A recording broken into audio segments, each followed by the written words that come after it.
शराब घोटाला। भारतीय जनता पार्टी ने पिछले 4 साल से इस शब्द का भारतीय राजनीति में खूब इस्तेमाल किया। आज उसमें जो आदेश आया उस पर अभी चर्चा करेंगे। न्यायालय ने, हमारे जस्टिस सिस्टम ने इसमें एक बहुत ऐतिहासिक फैसला दिया है। इसके लिए मैं जुडिशरी का बहुत बहुत धन्यवाद करना चाहता हूं, जज साहब का बहुत बहुत धन्यवाद करना चाहता हूं। आज के इस माहौल में जब सारी संस्थाओं को, सारे अथॉरिटीज को डराया जा रहा है, धमकाया जा रहा है, ऐसे में इतना बड़ा न्याय करने के लिए जज साहब ने वाकई बहुत हिम्मत दिखाई है। मैं उन सभी वकील भाइयों का धन्यवाद करना चाहता हूं जिन्होंने एक एक कदम हम लोगों का साथ दिया, हमारी ये लड़ाई न्यायालय में लड़ी। मैं खासकर नाम लेना चाहता हूं, अभिषेक मनु सिंघवी साहब का धन्यवाद करता हूं, हरिहरन साहब का धन्यवाद करता हूं, रिबेका मैडम का धन्यवाद करता हूं, विक्रम चौधरी जी का, दयान कृष्णन जी का, रमेश गुप्ता जी का, शादान का, मोहित माथुर जी का, विवेक जैन, रजत, मोहम्मद इरशाद, करण, मुदित जैन, और भी कई नाम है, अगर मेरे से कुछ रह गए हो। बहुत सारे वकीलों ने हमारा साथ दिया, और उन सारे देश भर के लोगों का जिन्होंने पिछले 4 साल से जिस तरह से हमारे ऊपर अत्याचार किया जा रहा था, इतने कठिन समय में हम लोगों का साथ दिया, उनका धन्यवाद करना चाहता हूं। आप जान रहे हैं कि किस तरह से पिछले 4 साल से ईडी को, सीबीआई को, सारी संस्थाओं को इस्तेमाल करके हमारे ऊपर एक शराब घोटाला नाम का एक आरोप लगाया गया। सीबीआई ने, ईडी ने उसमें चार्जशीट फाइल की। आज कोर्ट को प्राइमा फेसी ये निर्णय लेना था कि क्या सबूत और गवाहों के बयानों के आधार पे सफिशिएंट मटेरियल है कि इसमें मुकदमा चलाया जाए। अभी मुकदमा चला नहीं था। कोर्ट को यह निर्णय लेना था कि क्या मुकदमा चलाने लायक सफिशिएंट मटेरियल है, और कोर्ट ने लगभग 600 पेज के आदेश में सारे सबूतों और सारे गवाहों को मद्देनजर रखते हुए यह कहा है कि इतना भी सबूत नहीं है, इतने भी गवाहों के बयान नहीं है, एक निक्का सा भी सबूत नहीं है कि इसमें मुकदमा तक चलाया जा सके। अगर मुकदमा चलाया जाता, 15-20 साल मुकदमा चलता, उसमें बहुत सारे गवाह बुलाए जाते, सबूत रखे जाते, उसके बाद होता, वो तो अलग बात है। कोर्ट का यह कहना है कि इतना टुच्चा केस है, इतना फर्जी केस है, इतना बेकार केस है, इतना गलत केस है। ये मैं नहीं कह रहा, ये भाषा है। आप कोर्ट का ऑर्डर पढ़िए। ये ऑर्डर जो है ये ऐतिहासिक ऑर्डर है।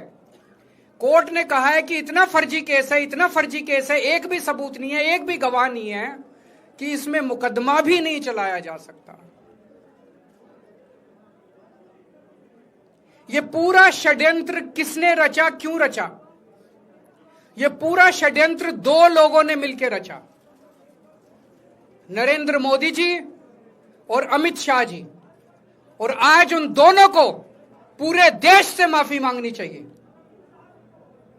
उन दोनों ने मिलकर षड्यंत्र रचा कि आम आदमी पार्टी को खत्म किया जाए, आम आदमी पार्टी को बर्बाद किया जाए, और उस षड्यंत्र के तहत आजाद भारत का सबसे बड़ा और सबसे घिनौना षड्यंत्र रचा उन लोगों ने। वो देख रहे थे कि दिल्ली में वो हमें नहीं हरा सकते। वो देख रहे थे कि दिल्ली की जनता हमारे कामों से बहुत खुश है। वो देख रहे थे दिल्ली में कामों की राजनीति के आधार पे वो कहीं खड़े नहीं होते, तो उन्होंने एक षड्यंत्र रचा। जनता जानती है कि केजरीवाल ईमानदार, उन्होंने कहा केजरीवाल की ईमानदारी पे चोट करो। जनता जानती है कि आम आदमी पार्टी ईमानदारी, उन्होंने कहा आम आदमी पार्टी की ईमानदारी पे चोट करो। उन्होंने आम आदमी पार्टी को खत्म करने के लिए षड्यंत्र रचा और बोले केजरीवाल बेईमान है, केजरीवाल बेईमान है, केजरीवाल बेईमान है। केजरीवाल ने शराब घोटाला किया, केजरीवाल पैसे खा गया, केजरीवाल ने 100 करोड़ रुपए खा लिए। मैंने जिंदगी में केवल ईमानदारी कमाई है, मैंने जिंदगी में केवल इज्जत कमाई है, एक नया पैसा नहीं कमाया मैंने अपनी जिंदगी में। इन लोगों की तरह नहीं हूं मैंने जिंदगी में एक नया पैसा नहीं कमाया, केवल ईमानदारी कमाई है। और ये उस ईमानदारी के ऊपर चोट करना चाहते थे, उसके लिए इन्होंने षड्यंत्र रचा था। आज कोर्ट के ऑर्डर के बाद यह साबित हो गया देश के सामने, केजरीवाल कट्टर ईमानदार है, मनीष सिसोदिया कट्टर ईमानदार है, संजय सिंह कट्टर ईमानदार है, दुर्गेश कट्टर ईमानदार है, आम आदमी पार्टी कट्टर ईमानदारी है। हम नहीं कह रही है, कोर्ट ने सारे देश के सामने बोला है।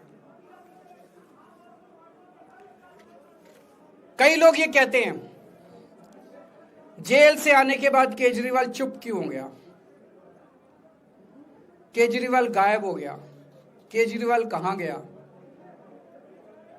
मैं कोई नेता नहीं हूं, मैं कोई पॉलिटिशियन नहीं हूं। पॉलिटिशियन को फर्क नहीं पड़ता, उनको 4 गाली दे दो, मोटी चमड़ी होती है उनकी। मैंने जिंदगी में केवल ईमानदारी कमाई है। मेरे को जब कोई बेईमान बोलता है मुझे फर्क पड़ता है, मेरे को जब जेल भेजा जाता है, मेरे परिवार के ऊपर ताने मारे जाते हैं, मेरे को फर्क पड़ता है। केजरीवाल को फर्क पड़ता है। इसलिए मैंने तय किया था कि जब सारे देश के सामने मैं निर्दोष साबित हो जाऊंगा तब तक मैं चुप रहूंगा। आज मेरे दिल से बहुत बड़ा बोझ उतर गया। मैं मोदी जी को कहना चाहता हूं, मोदी जी आपने हमारे ऊपर इतने केस कर लिए, आपने ईडी छोड़ दी, आपने सीबीआई छोड़ दी, आपने पुलिस छोड़ दी, आपने इनकम टैक्स छोड़ दिया हमारे पीछे, आपने जेल भेज दिया हमारे 5 सबसे बड़े नेताओं को। एक समय ऐसा था जब आम आदमी पार्टी के सबसे टॉप के 5 नेता जेल में थे एक साथ।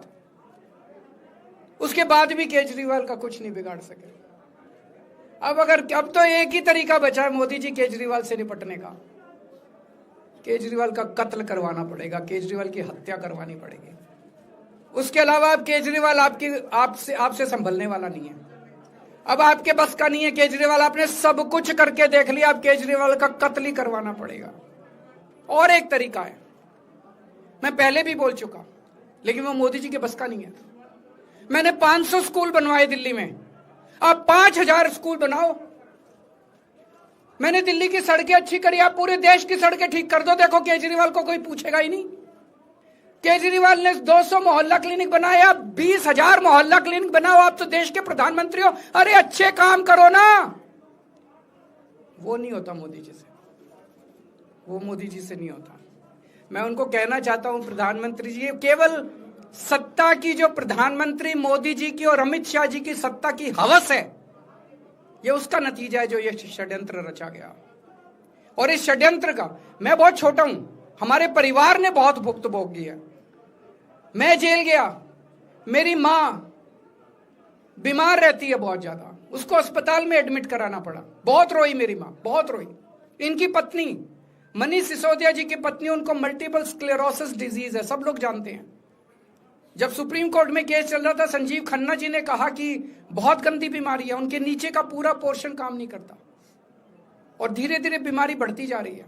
हमारे परिवार ने बहुत भुगता है, लेकिन वो इंपॉर्टेंट नहीं है, हम इंपॉर्टेंट नहीं है, हमारा परिवार भी इंपॉर्टेंट नहीं है। लेकिन मोदी जी और अमित शाह जी के षड्यंत्र का खामियाजा जो दिल्ली भुगत रही है, दिल्ली के 3 करोड़ लोग भुगत रहे हैं, उसकी भरपाई कौन करेगा? आज दिल्ली में कहीं चले जाओ, सारी सड़कें टूटी पड़ी हैं, अस्पतालों में दवाइयां मिलनी बंद हो गई हैं, मोहल्ला क्लिनिक बंद किए जा रहे हैं, स्कूलों का बुरा हाल हो रहा है। पूरे दिल्ली में पोल्यूशन इतना ज्यादा कभी दिल्ली की जनता ने नहीं देखा था। यमुना का बहुत बुरा हाल हो गया है। एक चीज बता जो तो दिल्ली में इन्होंने ठीक करी हो, पूरी दिल्ली का बेड़ा गर्क कर दिया। सबसे बड़ा खामियाजा मोदी जी और अमित शाह जी की सत्ता की हवस, उसका सबसे बड़ा खामियाजा दिल्ली के 3 करोड़ लोगों ने भुगता है। दिल्ली के लोगों से जाके पूछो। आज मैं चैलेंज करता हूं मोदी जी को, मोदी जी हिम्मत है दिल्ली में दोबारा चुनाव करा के दिखा दो, 10 से ज्यादा तुम्हारी सीट आ जाए, मैं राजनीति छोड़ दूंगा। तुम्हारी 10 से ज्यादा सीट आ जाए, मैं राजनीति छोड़ दूंगा। दिल्ली की जनता त्रस्त हो चुकी है तुम लोगों से।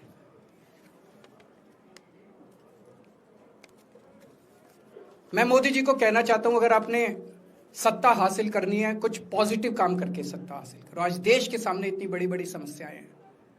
आज देश का युवा दुखी है, देश का व्यापारी दुखी है, देश का उद्योगपति दुखी है। आज अमेरिका हमें आंखें दिखा रहा है। मोदी जी की हिम्मत नहीं है जो ट्रंप के खिलाफ एक शब्द बोल दें। ट्रंप के खिलाफ रोज ट्रंप गालियां देता है मोदी जी को, रोज ट्रंप गालियां देता है भारत को, रोज ट्रंप गालियां देता है हमारे देश को। मोदी जी के हमारा प्रधानमंत्री भीगी बिल्ली बना हुआ है। अरे देश संभालिए ना। आपको हमने देश चलाने को दिया था और आप केजरीवाल में उलझ गए, आप आम आदमी पार्टी में उलझ गए। पॉजिटिव काम करके सत्ता हासिल कीजिए, ये नेगेटिव काम करना बंद कीजिए।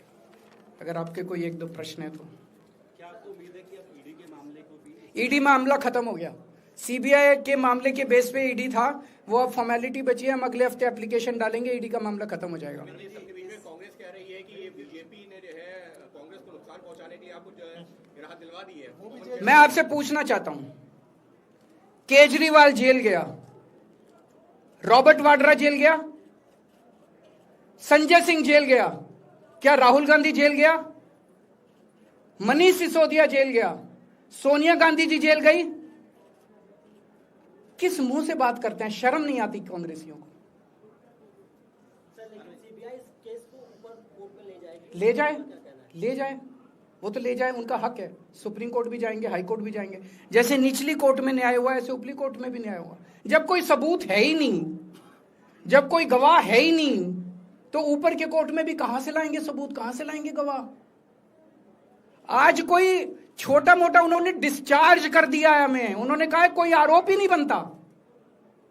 इसके अलावा जो इन्वेस्टिगेटिंग ऑफिसर है, इन्वेस्टिगेटिंग ऑफिसर सीबीआई के ऊपर उन्होंने, कोर्ट ने टिप्पणी की है कि सीबीआई अपने दोषी अधिकारियों के खिलाफ डिसिप्लिनरी एक्शन, कभी ऐसा ऑर्डर देखा है?